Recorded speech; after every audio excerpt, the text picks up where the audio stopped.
It was good, y'all. It's Classic Jones, Underage Magazine. Go ahead and let them know who I got in front of the camera. Yes, sir. This your boy Big 5'9" Kane, man. OG 5'9" Kane, however you want to put it, man. You know how we rock. It's Underage Magazine, baby.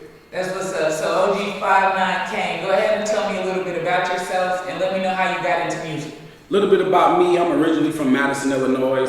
That's like 15 minutes from St. Louis, 3 hours from Chicago. A lot of people consider it as East St. Louis or St. Louis, but I'm Madison, Illinois, strictly Madison. And been doing music for like 13 years now. Really been getting involved into the music scene here in Dallas. I already had a name for myself back home and just trying to travel and just make something happen, do something different, giving the world the real, the raw, the authentic, the real me.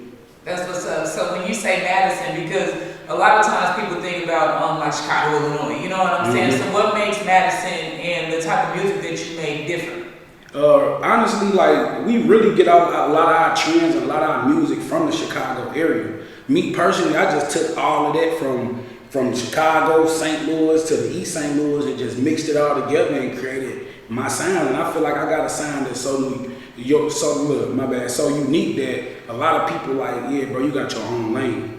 That's what's up. So speaking of that, because I know Chicago is popular for drill music, you know what I'm saying? But I also, when I went through the music that you made, I heard a song that was kind of talking about like how motherfuckers be like glorifying killing kids and glorifying certain stuff, you know what I'm saying? So what made you take that approach? Man, rest in peace to Lil Odie, man. I had a group of little young kids that I used to hang with a while back. And where I'm from, in my area, it was a trailer court full of kids, full of just at-risk youth. And they used to just gravitate towards me because I was one of like the big brothers in the area. And I was doing my little gang affiliation. You know, they was gang affiliated. And I just wanted to get them something different. You know, I was teaching them the way, like, y'all ain't got to go breaking nobody's crib. Y'all ain't got to go take nobody's possession. You feel me? Y'all need something? Pull up on me at this trailer. You know, I got it. Y'all want to smoke? Y'all need a couple dollars to go to the store. Just tap in with me. And I formed a relationship and a bond with Lil Odie that was really unbreakable, man. And unfortunately, he ended up having to lose his life at 15 years old. And that's what really inspired me to put out that message to a lot of the guys that I was hanging with that they consider OGs. Like, bro, y'all feeding these babies dope. Y'all feeding these babies lean cups,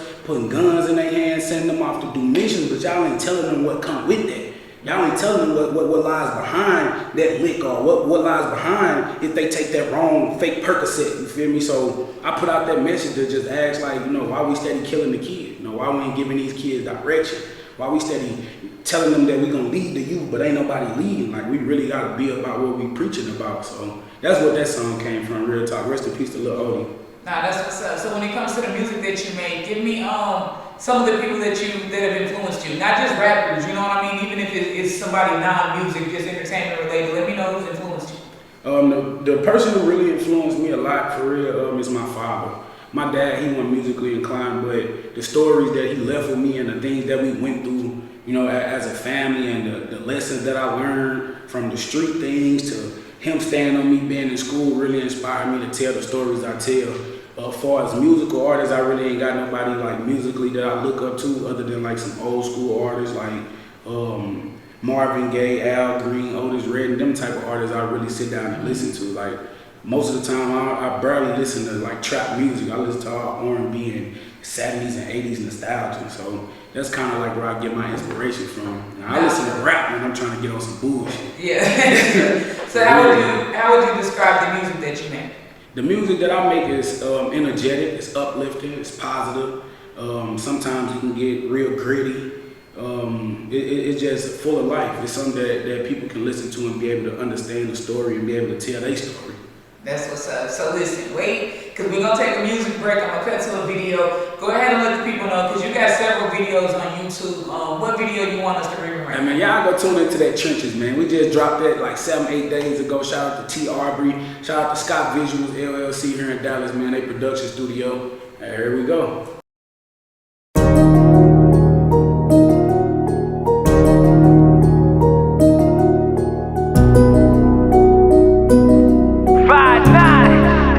D-Mark got that heat. Really from them trenches, my big brother told me lay low. If a nigga get a trippin', we gon' get that boy a halo. Really from them trenches, my big brother told me lay low. A nigga get the trippin'. trippin', we gon' get that boy halo. I ain't laughing by my money, this ain't no motherfucking play though. But I asked the last nigga, I ain't gon' motherfucking play, bro. That little bit that you switchin' with, she ours. Niggas they like gangsta, but they cowards. This me, I get a nigga gone in an hour. Every day a celebration, having money shower. Ain't worried about no nigga, bitch, that chopper gotta lay low.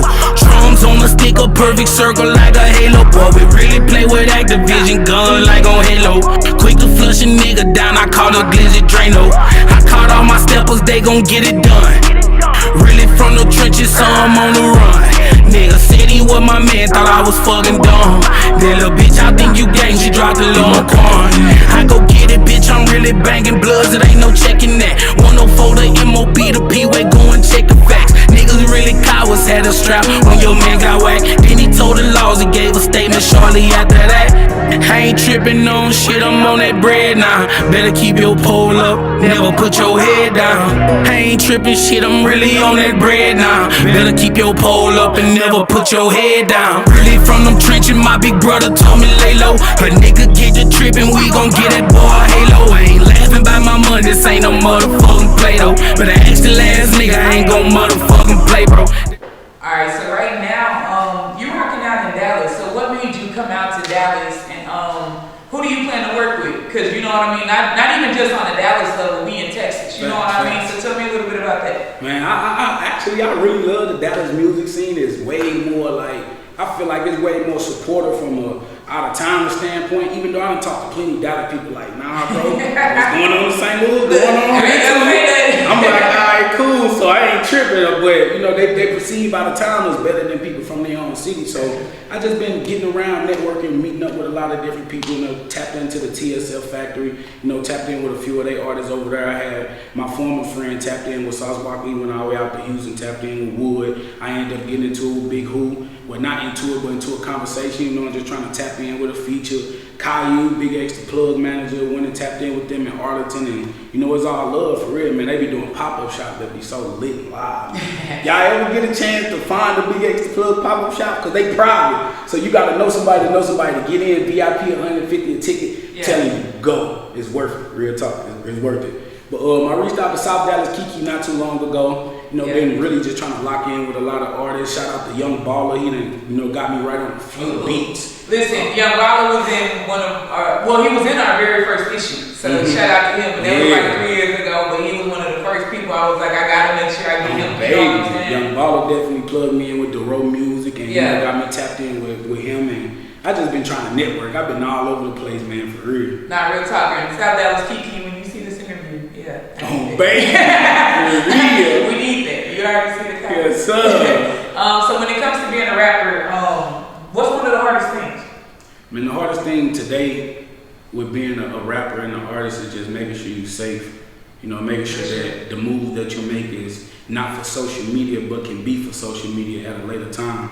You know, and just making sure that, you know, you authentic and you real, because a lot of the gimmick stuff is what's making it to the radio, but at the end of the day, those gimmicks die. Not real. You know, those things like that, they come and they go. And, you know, I want to leave a legacy behind. I want people to be playing my music 50, 60 years from now. Like, y'all remember that artist 5'9" or 5'9" still performing. So, you know, I just want to just lead them with that, lead them with a real piece of me, and just, you know, continue to just be solid and authentic. That's the best way any artist can be. You ain't got to worry about no beef, no friend problem, relationship problem. Like, you true to who you is, all of that other stuff gonna walk right around you, because people gonna understand, like, nah, that ain't what he on, or that ain't what she on. So just being safe, that's most importantly as an artist, is making sure you're safe, protecting yourself. Us artists and rappers and entertainers, we got huge targets on our back.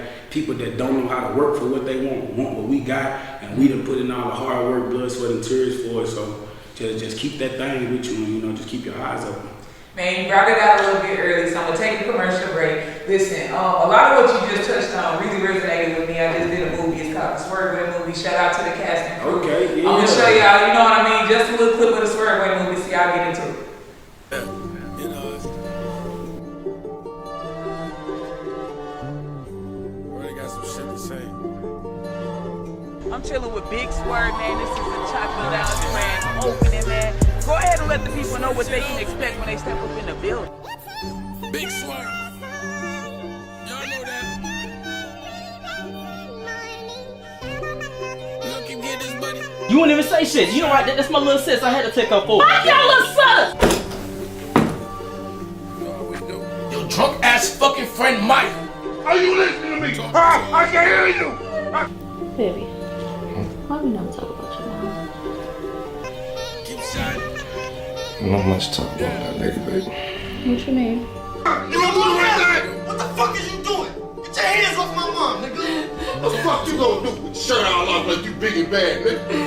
Fuck you gonna do? King, no! Come here, come Get your ass down there. You gotta fuck your ass up. Niggas stay night tonight? Hell no, I ain't trying to be over here. Your stepdad be wild and shit. Hey! What the fuck is you doing? Where the fuck is my fucking biscuits and gravy at? Same old swerve, coke powder and fucking krills. Pack out the trap, chasing the fucking mill. What you calling so for? You got me glinked up and shit. What's the word, bro? You good? I ain't gonna long. Man, I'm invested, bro. I did the right thing, man. It ain't smart for me to be in Rochester right now, man. Nah, bro, this is what you good at right here. Hey, Boogie get in my motherfucking house yesterday. To your house? Man, I ordered my mama, bro. Girl, who even asks people how much they pay for their house? You know I don't trust her, right? Oh, bro, we done paid up and everything. Paid up at night. Paid. And what the fuck is this? Look, man, bottom line, that nigga Peanut hate. Yeah. You see you out here getting that rapper money. He feeling like shit, his money ain't good no more. Damn, we gotta go to Texas? On this note right here, bro, I don't give a fuck what Peanut talking. Fuck you! Fuck Maya! You probably fucking her anyway! I told you it's my fucking little sister. Whatever! I'm not stupid, Jeannie! But I got a bad feeling about something, and I'm telling you, I need for you to be careful tonight. Man, Rochester, New York, stand up, man. My city know what's good, man. Shout out to the whole Texas, though, man. My new home, man. I'm loving the city. Talk to her.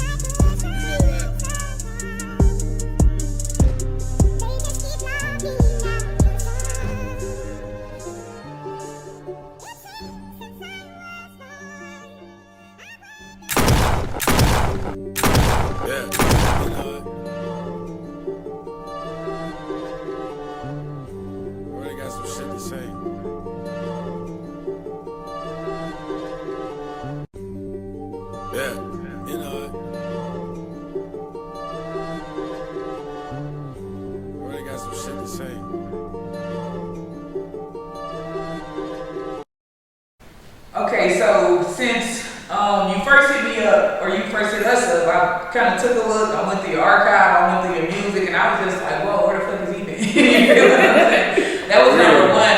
But I also noticed the motion. You feel what I'm saying? So out of the songs that you make, which ones are the fans gravitating to, and what made you come up with those songs? Honestly, like the fans gravitate to really anything that I put out. Like I really ain't got like no fan favorites because like man, people hit me up all the time. People I know, people I don't know. Like, hey bro, this one nice, this one. I got people talking about music from 2018. Okay, so let me rephrase the question then, because I know some of our listeners they're gonna want to go look it up. Mm-hmm. So give me some songs that they can go look up right now that you feel like they gonna fuck with and want to get into. Yeah, the hot songs that I got right now is the Big Shit featuring Racha G. She an upcoming female artist from Newport, Illinois.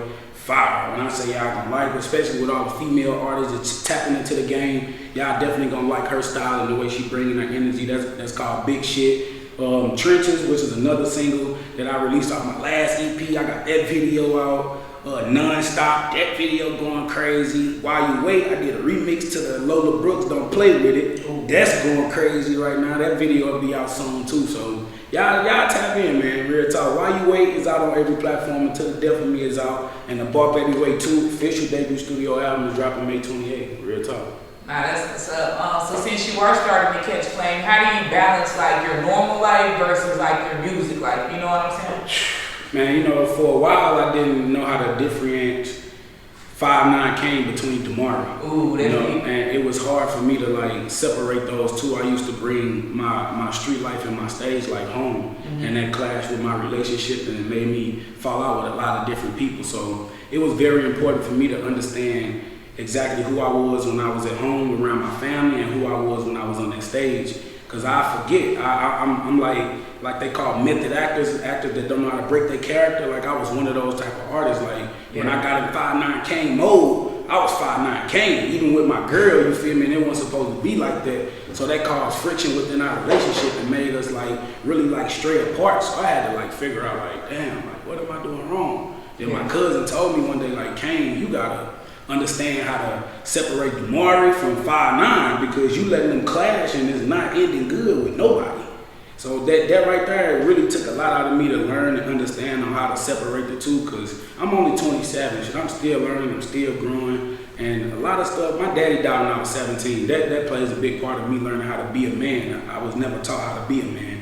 You know, he left me right when I was learning how to be a man. So everything I learned about mistakes, trials and errors, and from other niggas who wasn't about nothing. Yeah. So I had to, bump my head and learn how to separate Damari from 5'9" and still be able to be authentic and true to myself. That's what's up. So with your father passing while you were still kind of like at that age, I guess, where you're kind of becoming going from a boy to a man, you feel what I'm saying? Facts. How did that affect you and how does that kind of play a part into the music that you make? It affected me tremendously. It still affects me to this day. You feel me? And I just dealt with a recent death of my grandmother, which is like my mother who raised me last April. So, it's just a big ball of overwhelming emotions. Just be deep inside me. I used to battle with real bad depression. I moved here to Texas and a lot of that anxiety and depression kind of died down because I felt like I was in a happy space now. I was able to be myself. I ended up being financially straight and everything else for my relationship problems, family, all that just kind of, fell in the moon. But man, losing my dad was like, it's crucial and it's critical because every song you can hear that pain. Every song you can hear those stories. Every song like, oh yeah, I heard it on the last one. He was talking about his dad. Or I heard it on the last one when he was talking about how he lost his grandmother. Or I heard about the last one when he said his mama caught a case and almost went to prison for woo woo woo. So a lot of the stuff that I go through in my life is relatable and put into the music too. So my dad really impacted me a lot with music. Nah, I feel that. So, I guess with you losing your dad, then of course you have your mom. You know what I'm saying? So tell me a little bit about your family dynamics. You know what I mean? In your relationship just overall. Man, I got a big family. My dad left behind 15 kids. I'm the 8th born out of the 15. And it's bittersweet, and then at the same time it's like, ugh. Cause man, siblings can be a headache. But like I said, I got a huge family and. My mom is really the backbone of that, and she battling lupus right now, so that's another battle we're going through and just trying to overcome and just praying that every day just get easier for her, her situations and her struggles that she got to go through, because shit ain't easy when you ain't got the money to pay for these treatments and pay for these programs and medical bills. So we just taking it day by day, but my family is, man, one big, happy, good, goofy family when everybody on one accord, like. My mom's side and my dad's side is just full of comedians. Like, you come around us, somebody's gonna jump. Yeah. So just be ready to have some thick, tough skin. Cause somebody is gonna get on your line, you feel me? And that's one thing I do love about my family, that everybody is able to come together when we do come together and just be one. But here lately, it's been a mess. But I'm just praying for everybody. It be like that, not real shit. So when it comes to your music, would you sign a deal or would you want to stay independent? Like, where's your mind at in terms of that? Right now, where I'm thinking that right now, I just feel like independent for me is the best way. I ain't even trying to wrap my mind around trying to sign a major deal at this point, especially like just being an upcoming artist. Like, I really ain't trying to give too much of what I create to somebody else. Okay. But at the same time, if the circumstance is right and it all makes sense, then I will, be willing to sign a label deal. But right now, I'm just looking for some distribution. Real talk, looking for some good distribution. I was gonna say also that a co-sign never hurt anybody. You feel what I'm saying? Yeah. So if you had an artist come and just be like, him, like it's him, he's the one. Yeah. Like who in your mind would you want that to be? Because that can lead to a long-lasting relationship. You know what I'm saying? Man, yeah, that's kind of hard to decide. Cause there's a lot of great artists besides myself that I would really want to push to the forefront. And a lot of the artists that I was rooting for, they already on their way. You feel me? So that's what I'm referring to. Like, would you want, let's say, like Rod Wave to come and be like him, or would you want, I don't know, Jay-Z, or would you want, you know what I mean, Boosie? Like, who would you want to come grab it? You know what I'm saying? I'm glad you said Boosie, real real talk. We like to say Boosie because I literally just got done talking with Boosie, assistant manager 2 on the feature. Yeah. You feel me? And the price is low. Yeah. And it's gonna do what it do too. You feel me? I better reach out to Boosie, but I mean, it ain't that many labels where I feel like I'd be a good fit at. The label that really just been grabbing onto my attention for real is Capitol Records, and I don't know why Capitol Records been like really like on the top of my brain like for the last 6 months. Yeah. It's just that's all I've been thinking. Like something from Capitol Records finna shake, somebody from Capitol Records looking and watching or something. You feel me? But then again, Empire on the distribution side, I feel like I want to go there too. Yeah. Why them? I feel like Empire got a good network of artists that they got on their roster. And then, man, outside of the everybody dying over there, you hear me, outside the politics and shit like that, I feel like, you know, guys, he got a strong team behind him that network here in the States and internationally. You feel me? That can get me to those overseas buckets. Yeah. And that's where I really want to get to. I really want to get to perform overseas and, you know, take my talents worldwide. And so I feel like Gazi got those type of connects with him being, you know, of his nationality and descent, that he got empires all the way over there in Switzerland and London, and that's you true. feel me? Like, so yeah, I'm just trying to tap into something bigger than just the States. Nah, that's true. He's tapping into cryptocurrency. Yeah, he gave him his first, you know what I mean, crypto type of stuff. When it comes to like advancement deals, all of that. You know what I mean? You really can push an artist that's just a standalone artist, and you don't need a whole entourage. You know what I'm saying? So I really respect what they do there. So for any fans that might be watching, what would you want them to know about you, or what piece of advice would you want to give them? One thing I want y'all to know about me for sure is don't believe what you hear. Always believe what you know. You know, people make up lies and people spread lies just because they're unhappy with their life situations. And just because you got motion and you got movement and they don't. So before you start to make judgments on people and pass judgments on people, like they say, don't judge a book by its cover, get to know somebody and know what you're judging before you judge them.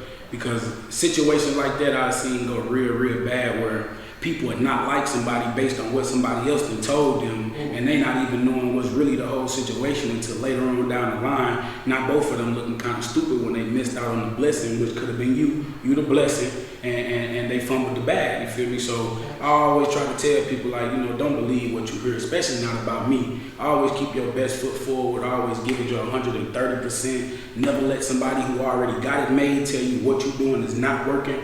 Because just because it's not working for them don't mean it's not working for the other 3, 4, 5, 6 billion people in this world. One person don't stop the show. Keep grinding, keep keeping your foot on their neck, keep getting in the studio, getting better, dropping your visuals, and, you know, don't let up. Real shit, never let up, because I know I'm not letting up. Nah, real talk. I got 2 more questions before you get out of here. Yes, First, you gotta give us a shout out. With 5'9" Kane, how did you come up with the name?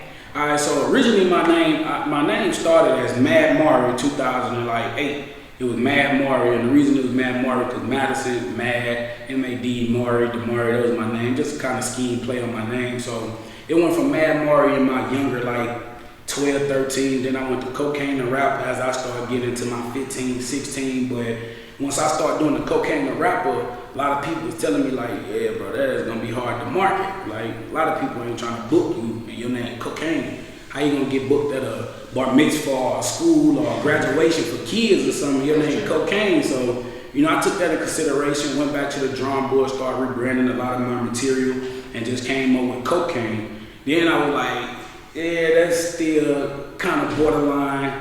But it was working for a minute, real talk. It was working for a minute, and then I got a DM from Robert Turrell of Sony Red Music Group out of Florida. Was like, hey, you know, I ran across your profile, I see your name, and there's a guy out of the West Coast, California, that was signed to Wu-Tang back in the day. His name is Cocaine. Yeah, and he got a trademark, and yeah, he's saying that if anything move or shake with his name, he's gonna come holler at you. I'm like, little old me, like, I never knew that. But shout out to Jerry B. Long, you know, for getting me hip on who he was and, you know, how he came about with the cocaine. So I cut the K.O., ended up being Kane, didn't figure out nothing else for a while, till one of the homies in the area died. Rest in peace to Lil Malik Garrett. They were screaming 5,900 L's. Yeah. I'm like, all right, 5,900 is literally the city limits. Yeah. Like right on the sign, as soon as you come into Madison, it said 5,900 on the sign.